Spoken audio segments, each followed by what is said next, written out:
Hello everyone, welcome to my YouTube channel SST study point. दोस्तों, आज के video में मैं आपके लिए दो मोस्ट इंपॉर्टेंट क्वेश्चन लेकर आया हूं और ये दोनों मोस्ट इंपॉर्टेंट क्वेश्चन जो है बार बार बोर्ड एग्जाम या मिड टर्म एग्जाम में 4 और 6 नंबर में पूछे जाते हैं या 2 नंबर में भी पूछे जाते हैं। और ये दोनों क्वेश्चन जो है हमारे पॉलिटिकल साइंस के 12th क्लास पॉलिटिकल साइंस का जो चैप्टर 5th है न्यू सिलेबस के according, security in contemporary world, समकालीन विश्व में सुरक्षा, इस चैप्टर में से है। बाकी के क्वेश्चन जो इंपॉर्टेंट क्वेश्चन है 2 नंबर, 4 नंबर और 6 नंबर वाले, वो मैंने बना दिए हैं। ठीक है, तो आप जो है इंपॉर्टेंट क्वेश्चन वाले प्लेलिस्ट में जाकर बाकी के क्वेश्चन इस चैप्टर से रिलेटेड देख सकते हैं। और आज के वीडियो में जो है इस चैप्टर से संबंधित 2 क्वेश्चन है। तो पहला क्वेश्चन देखिए कौन सा है, वीडियो के अंत तक बने रहिएगा। ठीक है, काफ़ी ज़्यादा इंपॉर्टेंट है और बहुत ज़्यादा एग्जाम में पूछे जाते हैं, मिड टर्म या बोर्ड एग्जाम में। ठीक, सुरक्षा के संबंध में भारतीय रणनीति के किन्हीं 2 आधारभूत तत्वों का वर्णन कीजिए। ये वाला क्वेश्चन जो है 4 नंबर और 6 नंबर और 2 नंबर दोनों में पूछा जा सकता है, तीनों में पूछा जा सकता है। तो 2 आधारभूत तत्व लिखने को मिले तो 2 नंबर का बन जाएगा, 4 पूछा जाए तो 4 नंबर का, और 6 पूछा जाए तो 6 में भी जो है 4 पॉइंट लिख सकते हैं, 4 हेडिंग के साथ जो मैं अभी बताने वाला हूँ। ये चारों हेडिंग लिखोगे फिर भी 6 नंबर मिल जाएंगे। ठीक है दोस्तों, तो क्वेश्चन है सुरक्षा के संबंध में भारतीय रणनीति के प्रमुख घटकों का वर्णन कीजिए या फिर तत्वों का वर्णन कीजिए। ठीक, तो उसमें जो है आंसर आपको यही लिखना है। तो आंसर देखिए, सुरक्षा के संबंध में भारतीय रणनीति के जो है 4 घटक या प्रमुख घटक निम्नलिखित है। तो पहला देखिए, सैन्य क्षमता को सुदृढ़ करना, सैन्य क्षमता को मजबूत करना, अपनी आर्मी को मजबूत करना। क्यों मजबूत करना है? क्योंकि भारत के जो है पड़ोसी देशों के साथ कई बार युद्ध हो चुके हैं। ठीक, भारत पर पाकिस्तान ने 1947-48, 1965, 1971 और 1999 में, और चीन ने 1962 में आक्रमण किया। ठीक है, चीन और पाकिस्तान के साथ जो है भारत के क्या हो चुके हैं, युद्ध हो चुके हैं। चीन के साथ एक युद्ध 1962 में हुआ जिसमें काफ़ी ज़्यादा नुकसान उठाना पड़ा था। उस टाइम आर्मी भी इतनी मजबूत नहीं थी इंडिया की। ठीक है दोस्तों, और पाकिस्तान के साथ भी जो है अच्छे संबंध नहीं रहते हैं हमारे। ठीक है ना, ये दोनों पड़ोसी देश है। और पाकिस्तान के साथ देख लो 4 युद्ध कब कब हो चुके हैं और चीन के साथ कब हुआ है। तो इन सब टाइम को जो है, इन सब डेट को जो है, इन सन को जो है अच्छे से, ईयर को अच्छे से याद कर लें आप। ठीक है, 1 नंबर में पूछे जाते हैं ये सब।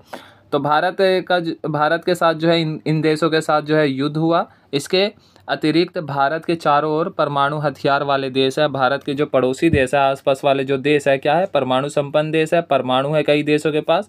इसलिए भारत की सुरक्षा की रणनीति में सैन्य शक्ति को मजबूत करना या सुदृढ़ करना बहुत जरूरी है, अत्यंत आवश्यक है। इसलिए भारत ने सन 1974 में क्या किया, अपना पहला परमाणु परीक्षण किया, पहला न्यूक्लियर एक्सपेरिमेंट किया। और कहाँ पर किया था? राजस्थान के पोखरण में किया था। ठीक है दोस्तों, 1974 में भारत ने परमाणु परीक्षण किया और भारत भी जो है क्या हो गया, परमाणु संपन्न देश हो गया। और अपनी सेना को मजबूत करने के लिए भारत ने ऐसा किया। तो भारत का जो सुरक्षा रणनीति को लेकर जो पहला घटक है वो है सैन्य क्षमता को मजबूत करना, और भारत हमेशा सैन्य क्षमता को मजबूत कर रहा है। ठीक है दोस्तों, तो ये हो गया पहला घटक। इसके बाद देखिए दूसरा, अंतर्राष्ट्रीय नियमों और संस्थाओं को सुदृढ़ करना। अंतर्राष्ट्रीय नियमों और संस्थाओं को क्या करना है, मजबूत करना है, उसमें पार्टिसिपेट होना है। ठीक है, भारत ने सदा अंतर्राष्ट्रीय कायदों और संस्थाओं को सुदृढ़ करने पर क्या किया है, बल दिया है। प्रधानमंत्री जवाहरलाल नेहरू ने एशियाई एकता पर बल दिया, औपनिवेशीकरण और निशस्त्रीकरण का समर्थन किया। ठीक है ना, औपनिवेशीकरण और निरस्त्रीकरण का समर्थन किया। निरस्त्रीकरण यानी जो है बड़े बड़े हथियार हैं उनका यूज कम से कम हो। ठीक है, मानवीय भलाई के लिए हो, ना कि नुकसान के लिए। ठीक है, अनऔपनिवेशीकरण मतलब कोई भी बड़ा देश जो है किसी देश को अधीन ना बनाए। ठीक है, सभी देश स्वतंत्र होने चाहिए। और एशियाई एकता पर बल दिया। किन्होंने बल दिया? प्रधानमंत्री जवाहरलाल नेहरू ने। ठीक है, इसके साथ साथ संयुक्त राष्ट्र संघ में भी विश्वास करते हैं और कई जो अंतर्राष्ट्रीय संगठन है जो मानवीय भलाई के लिए बनाए गए उनका भी समर्थन किया इन्होंने। ठीक है, तो अंतर्राष्ट्रीय संघर्षों में संयुक्त राष्ट्र संघ को अंतिम पंच माना, कूटनीतिकता की नीति का पालन किया। ठीक है, तो अंतर्राष्ट्रीय संगठनों में भी जो है विश्वास करते हैं और इनके विकास में महत्वपूर्ण भूमिका निभाए। इनके नियम कायदों को भी मानते हैं, इनको सुदृढ़ करने में भी महत्वपूर्ण भूमिका निभाया है। तो अंतर्राष्ट्रीय नियमों और संस्थाओं को सुदृढ़ करना, ठीक है, इनके नियम कायदों पर चलना भारत का जो है दूसरा घटक है सुरक्षा रणनीति के। ठीक है दोस्तों, इसके बाद तीसरा देखिए, सुरक्षा रणनीति का भारत के जो तीसरा घटक है वो है आंतरिक समस्याओं के समाधान का प्रयत्न करना। ठीक है, जो आंतरिक समस्याएं हैं उनका, जो देश के अंदर समस्याएं हैं जैसे उग्रवादी समूहों के खतरे के समक्ष एकता के लिए लोकतांत्रिक व्यवस्था का पालन किया गया है। ठीक है ना, तो लोकतांत्रिक व्यवस्था का पालन किया और भारत जो है विश्व का सबसे बड़ा लोकतांत्रिक देश है और यहाँ पर जो है सभी, चाहे अल्पसंख्यक हो या बहुसंख्यक हो, ठीक है ना, धर्म जाति के रूप में, तो उन सबको जो है समान दर्जा दिया है। सबके लिए जो है अलग अलग कानून बनाया गया, चाहे मूलवासी हो, ठीक है ना, कैसे भी हो, किसी के साथ जो है भेदभाव नहीं किया जाता है। ठीक है, तो भारत ने जो है आंतरिक समस्याओं के समाधान के लिए क्या किया है, लोकतांत्रिक व्यवस्था को अपनाया है और विश्व का सबसे बड़ा लोकतांत्रिक देश हमारा देश भारत है। तो ये तीसरा घटक हो गया।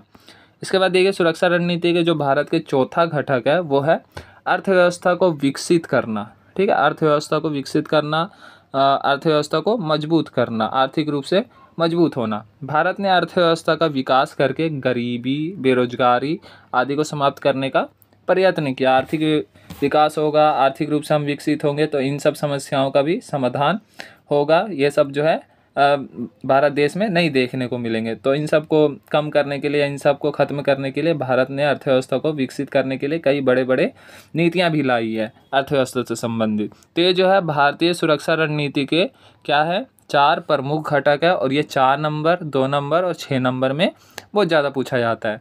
2 नंबर में पूछा जाए तो 2 ही हेडिंग लिखो बस, 4 नंबर में पूछा जाए तो चारों लिखना पड़ेगा, 6 नंबर में भी चारों लिखने पड़ेंगे। ठीक है दोस्तों, तो ये मोस्ट इंपॉर्टेंट क्वेश्चन है, इसको जो है आप अच्छे से याद कर लें, हेडिंग के साथ याद करना है, आसान शब्दों में है बहुत ज़्यादा। ठीक, इसके बाद दूसरा क्वेश्चन देखिए जो मोस्ट इम्पोर्टेंट है आज के वीडियो का। आज के वीडियो में जो बताने वाला हूँ और इस चैप्टर से संबंधित जो सिक्योरिटी इन कंटेम्प्रेरी वर्ल्ड वाला चैप्टर है। तो दूसरा क्वेश्चन देखिए, मोस्ट इंपॉर्टेंट क्वेश्चन बनता है, परंपरागत सुरक्षा से क्या अभिप्राय है, डेफिनेशन पता होना चाहिए इसका। परंपरागत सुरक्षा नीति के मुख्य तत्वों का वर्णन करें। इसके जो है तत्व कौन कौन से हैं, परंपरागत सुरक्षा में कौन कौन से तत्व आते हैं, ठीक है ना, इसको देखिए और परंपरागत सुरक्षा क्या है इसको समझिए। तो परंपरागत सुरक्षा पहले पूछा गया तो इसका डेफिनेशन आपको लिखना होगा अगर आंसर लिखोगे तो, ठीक है ना, ऐसे हेडिंग बना लो और इसके आगे 2-4 लाइन में आंसर लिख दो। तो परंपरागत सुरक्षा से अभिप्राय राष्ट्रीय सुरक्षा की धारणा से होता है। इसमें सैन्य खतरे को किसी देश के लिए सबसे खतरनाक माना जाता है। इस खतरे का स्रोत कोई अन्य देश होता है।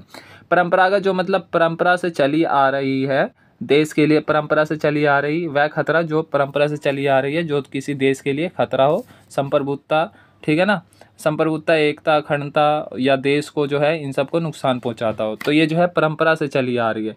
जैसे आतंकवाद हो गया, नक्सलवाद हो गया, ये सब तो मतलब अब स्टार्ट हुए हैं ना, गैर परंपरागत हो गए वो। परंपरागत हो गया सैन्य हमला, पहले क्या करते थे, सैन्य हमला से बचने की सोचते थे बस, ठीक है ना, तो ये परंपरागत में आ जाएगा।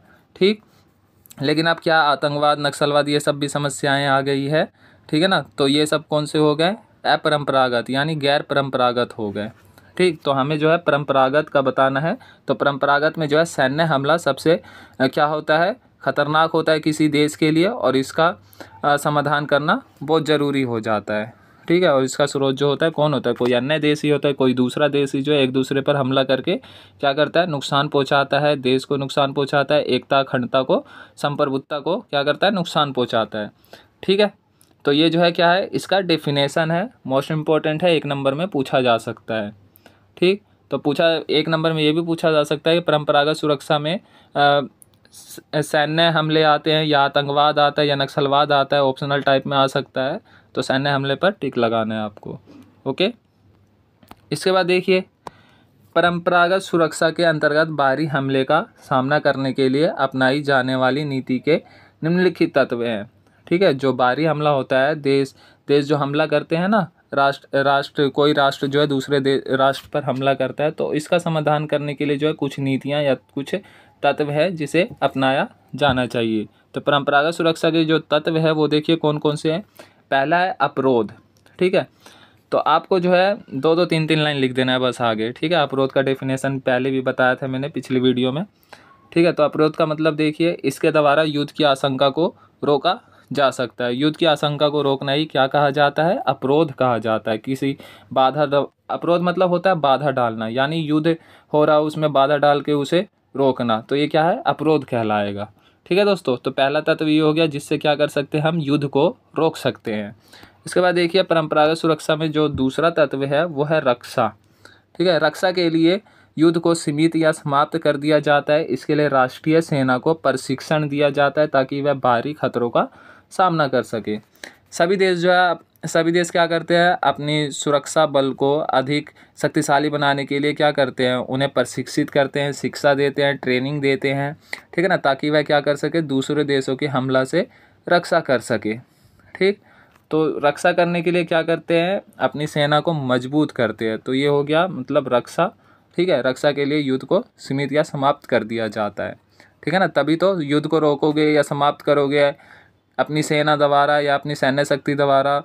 ठीक, तभी तो क्या होगा, रक्षा हो पाएगा ना, नहीं तो फिर तो नुकसान ही नुकसान होगा युद्ध चलता रहा तो। ठीक, तो युद्ध इसके माध्यम से भी, रक्षा के माध्यम से भी अपनी रक्षा करके भी क्या कर सकते हैं, रोक सकते हैं। ठीक है, इसके बाद देखिए शक्ति संतुलन, बैलेंस ऑफ पावर भी बोलते हैं इसे इंग्लिश में। ठीक है ना, इसके अंतर्गत अन्य देशों विशेषकर पड़ोसी देशों के सैन्य शक्ति में संतुलन बनाने का प्रयत्न किया जाता है ताकि अन्य देश या पड़ोसी देश सैन्य शक्ति में अधिक शक्तिशाली ना हो सके। बैलेंस ऑफ पावर का मतलब है, शक्ति संतुलन का मतलब है कि पड़ोसी देश जो हैं या दो देश जो है उनमें पावर का बैलेंस होना है। ठीक है ना, पावर जो है लगभग बराबर होना, ताकि कोई देश जो है एक दूसरे पर हमला करके उसे अपने कब्जे में ना ले सके। अब मान लो दो पड़ोसी देश हैं, एक बहुत ज़्यादा शक्तिशाली हो गया, एक बहुत ज़्यादा कमज़ोर हो गया, तो वो शक्तिशाली देश जो है धीरे धीरे उस पर कब्जा कर सकता है, उस पर हमला कर सकता है। ठीक है, तो इसीलिए बैलेंस ऑफ पावर बहुत ज़रूरी है। इसका एग्जांपल देख सकते हो, पाकिस्तान जो है हमेशा सैन्य अपनी सेना को मजबूत करता रहता है, नए नए आधुनिक हथियार खरीदता रहता है। ऐसे ही भारत भी जो है अपने जो है सेना का आधुनिकीकरण करता रहता है, अपनी सैन्य क्षमता को बढ़ाता रहता है। तो ये जो है बैलेंस ऑफ पावर है इंडिया और पाकिस्तान के बीच में। ठीक है, शक्ति संतुलन स्थापित होता है ऐसे। ओके, इससे भी जो है क्या होता है, युद्ध रुक जाता है। अगर शक्ति संतुलन स्थापित होगा तो क्या होगा, दोनों एक दूसरे पर हमला नहीं करेंगे और युद्ध क्या होगा, रुक जाएगा। अगर हमला करेंगे तो दोनों का ही नुकसान होगा, क्योंकि दोनों के पास बड़े बड़े हथियार हैं, आधुनिक हथियार है। ओके, इसके बाद देखिए गठबंधन, चौथा जो तत्व है वो क्या है, गठबंधन बनाना। ठीक है, सुरक्षा के जो परंपरागत तत्व है, परंपरागत तत्व जो है, या मतलब राष्ट्र की सुरक्षा के लिए जो तत्व अपनाया जा सकता है युद्ध को रोकने के लिए, वो है गठबंधन बनाना। पारंपरिक सुरक्षा नीति का चौथा तत्व गठबंधन बनाना है, जिसका उद्देश्य गठबंधन में सम्मिलित देशों द्वारा सैन्य हमले को रोकना अथवा उससे रक्षा करना है। गठबंधन अपनी शक्ति के प्रभाव को बढ़ाने के लिए बनाए जाते हैं। अब गठबंधन क्यों बनाते हैं, गठबंधन यानी मतलब बहुत सारे देशों द्वारा या कुछ देशों द्वारा मिलकर क्या करना, एक गठबंधन बनाना। ठीक है, सैन्य शक्ति को मजबूत करना, गठबंधन बनाकर एक सेना बनाना। ठीक है, ताकि अगर गठबंधन में सम्मिलित किसी पर भी कोई बाहरी देश हमला करे तो ये सारे जो है मिलकर उसका जवाब दे सके। तो गठबंधन बनाएंगे तो क्या होगा, सेना मजबूत होगी, सभी देश मजबूत होंगे, मिलकर रहेंगे। ठीक है ना, एक दूसरे की मदद करेंगे, तो इससे क्या होगा, कोई बाहरी देश जो है हमला नहीं करेगा, जिससे क्या होगा, फिर हमला रुकेगा। ठीक है, तो ये भी जो है परंपरागत सुरक्षा नीति के जो है महत्वपूर्ण तत्व है। और वर्तमान समय में जो गठबंधन, सैन्य गठबंधन विद्यमान है वो कौन सा है, नाटो है। नाटो का फुल फॉर्म भी बताया था मैंने, NATO, NATO, North Atlantic Treaty Organization. इसकी स्थापना कब हुई थी, 1949 में हुई थी और अमेरिका ने इसे बनाया था। अमेरिका के अलावा कई सारे पश्चिमी देश इसमें सम्मिलित है। अगर इस पर किसी बाहरी देश द्वारा हमला किया जाता है तो ये नाटो में सम्मिलित सभी देश अपने ऊपर मानेंगे और इसका जवाब जो है मिलकर उस देश को देंगे। तो गठबंधन इसलिए बनाते हैं ताकि अपनी सेना को मजबूत किया जा सके और दूसरे देशों से अपने आप को सुरक्षित किया जा सके। ठीक, तो इसके माध्यम से भी जो है क्या कर सकते हैं, युद्ध को रोक सकते हैं। ओके फ्रेंड्स, तो ये दोनों क्वेश्चन थे, इसको आप अच्छे से याद कर लें। 4 नंबर 6 नंबर ये 2 नंबर में बहुत ज़्यादा पूछा जाता है।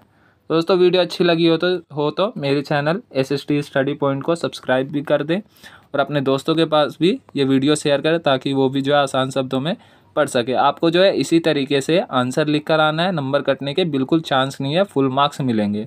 ओके फ्रेंड्स, वीडियो को लाइक करें, चैनल को सब्सक्राइब करें और अगर आप नए हैं तो जल्दी से जल्दी लाइक करो, शेयर करो अपने दोस्तों के पास।